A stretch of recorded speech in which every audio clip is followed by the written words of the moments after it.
The president of the Republic of Georgia, Mikhail Saakashvilli, right now in Tbilisi. Mr. President, what is the latest as far as the actual battle, the fighting that is going on between your troops and the Russian troops? Well, sorry, first of all, for this weird position. In a way, from time to time, our lines get under cyber attack. That's a new technology these days of war. But I can hear you well. I think, the point was that for the last several days, since 150 Russian tanks entered the Georgian territories on the night of August 7th, when the whole hostility erupted, when we responded to the tanks entering the Georgian territory. We had 3 days of fighting, but mostly we had besides fighting, the main thing was that 3 days of intensifying bombing of Georgia and basically bombing of 90% predominantly civilian targets. Is it true that Mr. President, excuse me for interrupting, that Russian warplanes have now bombed the international airport where you are in Tbilisi? They've targeted international airport on a number of occasions. By the way, half an hour before, French foreign minister and Finnish foreign minister have to land there. But I don't know exactly what's the damages. But they've been hitting. Yesterday they blew up the whole residential quarter, killing lots of people. Today they just hit a residential area in Tbilisi. Out of any strategic or military or anything, any enterprise, they've been continuously hitting some companies here. So I was traveling today for all roads in Georgia. I have to explain to you just what's happening now. Now the South Ossetia is here. Now in South Ossetia we control always this part, and then Russian-backed separatists, basically Russia directly administered this part.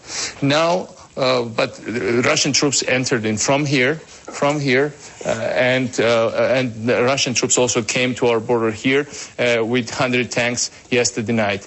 Here in Abkhazia, Russians entered yesterday with 100 plus tanks. They already had 100 in place and 10 or 15,000 extra troops. So they're here basically in this area. And the Russians, as you know, excuse me for a second, the Russians are now disputing assertions from your government that you have pulled out your troops from these disputed areas of Abkhazia.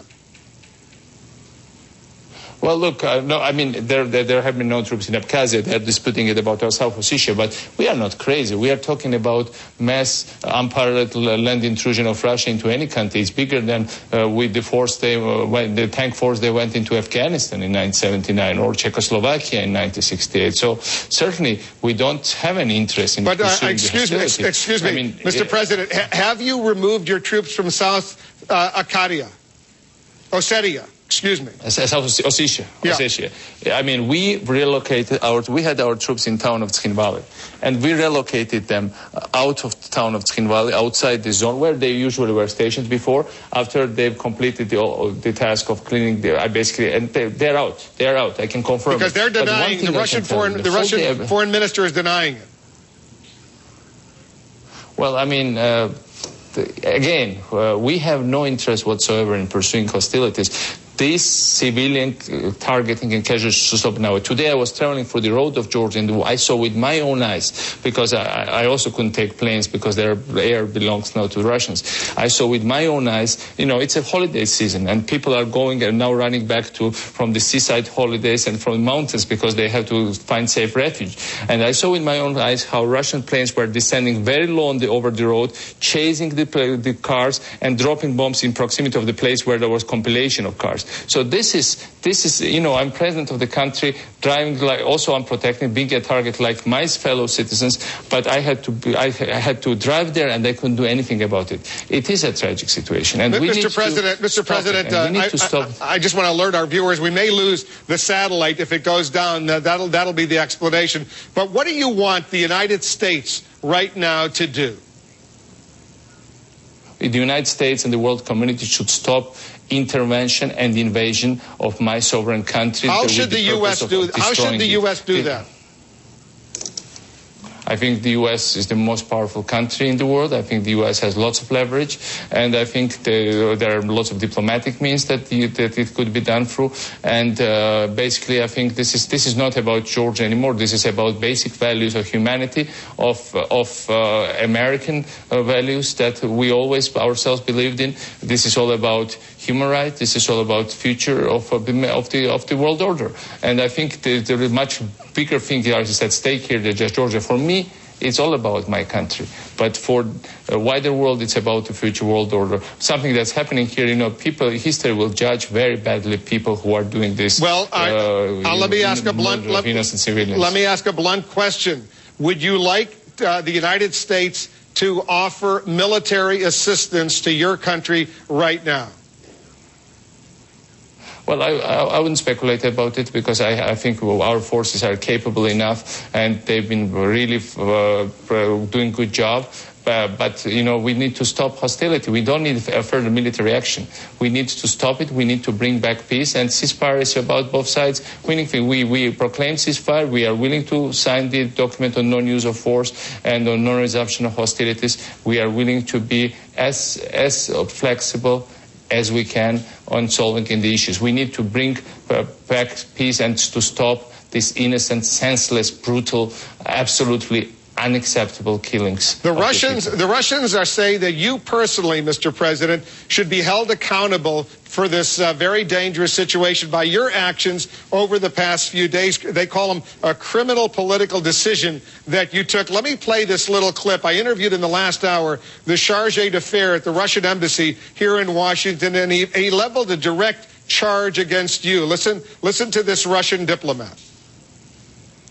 He should be held accountable for the barbaric and treacherous attack on innocent civilians in South Ossetia, that he should be held accountable for the aggression against South Ossetia.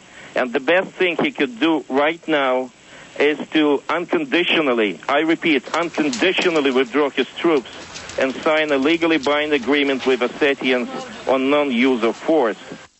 All right, Mr. President, do you want to respond? Well, I mean, sounds quite Orwellian to me, and a little bit like old times, which I still remember. I was the youngest president of the world when I got elected, but I still remember old times, and I still remember Brezhnev's times. But the point here is the following: we are talking about place just in the middle of Georgia, in the middle of my country. How can I invade the middle of my country? It's the contradiction in terms. And what we are talking about is we controlled most of this area always, but there is a small area directly administered and run by the Russians. And when they talk about South Ossetian separatists and say South Ossetian tank, what kind of South Ossetian tank can be there? It is a Russian tank. What kind of South Ossetian soldiers are there? These are soldiers in the service of the Russian army, trained by them, equipped by them, very well armed by them. So what we are saying right now is that this place needs to get rid of this military thing. They need to be cleaned of all this, of all this violence. And this place needs to get back. Are you ready, Mr. President, to go back to? Are you ready to go back to the status quo ante? What existed last week when there were Russian peacekeepers in that area before the situation escalated? There were Russian peacekeepers and there were Georgian peacekeepers, and certainly we are willing to go to status quo ante, but certainly this mass intrusion of troops should stop. Troops should withdraw from the sovereign Georgian territory, and we should do our best to just demilitarize area and protect the civilians. The point here is that we have the population here that is under our control is ethnically Georgian, but also mixed because we are a multi-ethnic country. There is this town of Tkhinvali that was under control of the Russian peacekeepers, and that's fine, so far as we should do our best not to allow resumption of criminal activities and, shooting at people, smuggling, all kind of illicit things. And that has been happening, and the Russians have always been agreed with us that there was a problem. The point here is that it got to the point when it's just a matter of not anymore respecting the borders, and the borders on the Caucasus are built very high. These are very, very high mountains, and we have such a natural boundary that can hardly be overcome even by fast-flying Russian jets. But, Mr. President, do you honestly believe that Georgia's relatively modest military can compete with a superpower like Russia? Well, I mean, I would be crazy to believe that. But, you know, we are a free, small, freedom-loving nation. And certainly, you know, freedom is not about size. Freedom is about ability to, you know, stand up for your ideals, even if it comes at sacrifice of your life. Certainly, freedom is about living normal life and not killing or getting killed. But I mean, it's a very unfortunate circumstances, and I regret the loss of life on both sides. But the point here is our troops have been performing very well, but now we really